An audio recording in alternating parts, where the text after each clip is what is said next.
झींझक नगर पालिका कई सारे विकास के पायदान पर आगे बढ़ रही है और कई सारे ऐसे डेवलपमेंट है जो आने वाले दिनों में होने वाले हैं। हमारे साथ ईओ साहब रामाचल कुरील जी हैं, जिनसे जानने और समझने का प्रयास करेंगे कि कौन कौन से डेवलपमेंट जो वो अपकमिंग है, वो जो आने वाले दौर में लोगों को देखने को मिलेंगे।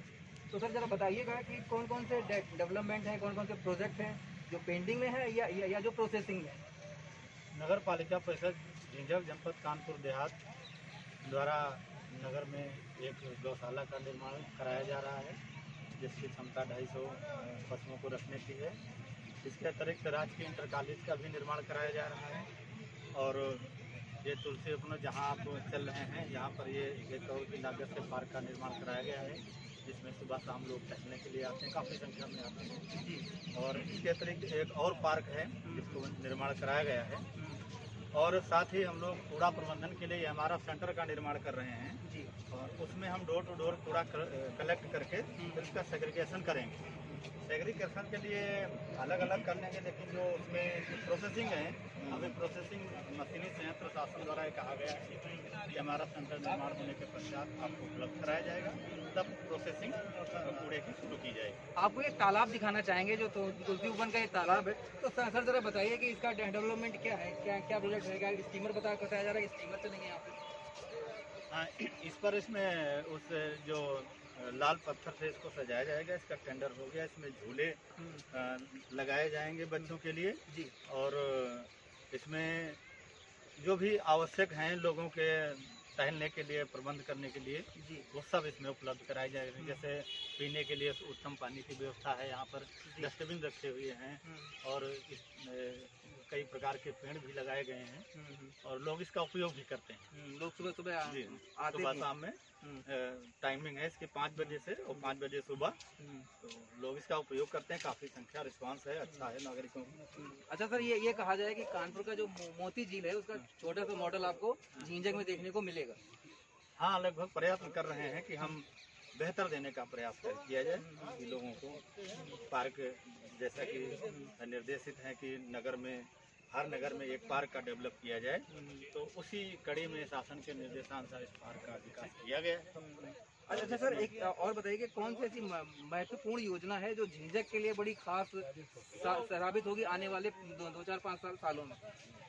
अब सबसे बेस्ट ये तुलसी उपवन पार्क और एक वो पार्क जो बनाया गया है, 3 तालाबों का सौंदर्यीकरण किए हैं और सबसे बेहतर तो हम समझते हैं कि राजकीय इंटर कॉलेज हमारे यहाँ नहीं था जी, आई थी जी। हाँ, लड़कियों के लिए शिक्षा का उचित प्रबंध होगा, अच्छे टीचर मिलेंगे और गुणवत्तायुक्त जो शिक्षा मिलेगी उससे हमारा तो हमारे क्षेत्र का काफ़ी विकास होगा।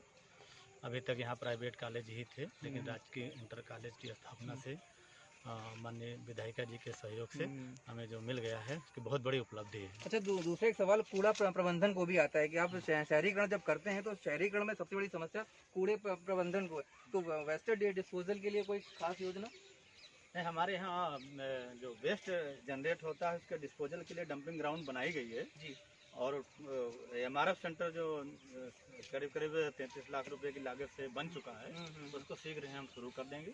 तो कूड़ा प्रबंधन में जहाँ तक कि हम लोग 50-60% प्रगति कर चुके हैं, जो ही हमें मशीनी संयंत्र शासन से उपलब्ध कराया जाएगा या बजट जारी किया जाएगा, हम लोग प्रोसेसिंग भी शुरू कर देंगे।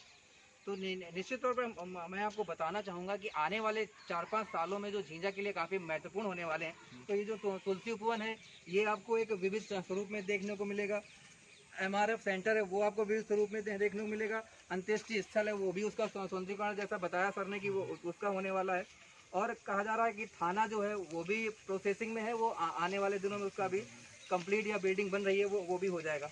खास बात यह है कि सर, अच्छा और कोई खास जो डेवलपमेंट अभी होने वाला हो जो आप लोग जानना चाहें। देखिए, सबसे ज़्यादा दिक्कत जो हो रही थी हमारे यहाँ झींझक के नागरिकों को, गेट बंद हो जाता था और ये व्यस्त रूट था नई दिल्ली और कानपुर का, तो इसमें अब पुल बन जाने से हमारे इस झींझक का ज़्यादा विकास होगा। सबसे बड़ा महत्वपूर्ण जो कार्य ये था पुल का निर्माण करना, तो अब ये हो जाएगा तो आवागमन के साधन भी हो जाएंगे, लोगों को जो समय की भी बचत होगी, ये सबसे बहुत महत्वपूर्ण काम है। अच्छा सर, एक चीज़ और, क्योंकि आप लोग इतना डेवलपमेंट कर रहे हैं, शासन की तरफ से, प्रशासन की तरफ से सब कुछ चल रहा है। दूसरा जो नागरिकों के लिए, जो झींझक के वासी हैं, जो झींझक के लोग हैं, उनके लिए कोई आपका मैसेज आप कोई संदेश देना चाहें?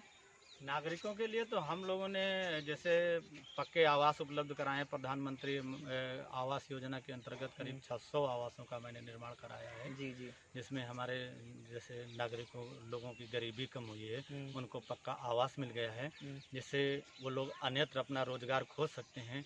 ये नहीं कि नहीं अगर छत नहीं है तो पहले हम छत का प्रबंध करें। तो हमारे माननीय प्रधानमंत्री श्री नरेंद्र मोदी जी की वजह से जो ये महत्वाकांक्षी योजना चली, इसका लाभ वास्तव में नागरिकों को प्राप्त हुआ है। स्ट्रीट वेंडर के लिए भी आपने स्ट्रीट वेंडर के लिए हम लोग जो भी हमारे पहले 86 सर्वेक्षित परिवार थे, लेकिन जिन लोगों ने इच्छा व्यक्त की कि हमें 10,000 रुपये चाहिए, हम रोजगार अपना प्रारंभ करेंगे, तो हम लोग उनको LOR जारी करके उनको करीब करीब 254 लोगों को यहाँ 10,000 रुपये दिलाने का प्रयत्न कर रहे हैं और वो 2-1 दिन में प्राप्त हो जाएगा। सर बहुत बहुत आपका धन्यवाद। तो निश्चित तौर पर आने वाले दिनों में झींझक का जो स्वरूप है वो आपको बदला नजर आएगा, क्योंकि प्रशासन के तौर पर शासन के तौर पर काफ़ी सारी योजनाएं हैं जो डेवलपिंग है, और आने वाले दिनों में जो आप देखेंगे कि झींझक का जो परिदृश्य है वो किसी भी शहर से कम नहीं।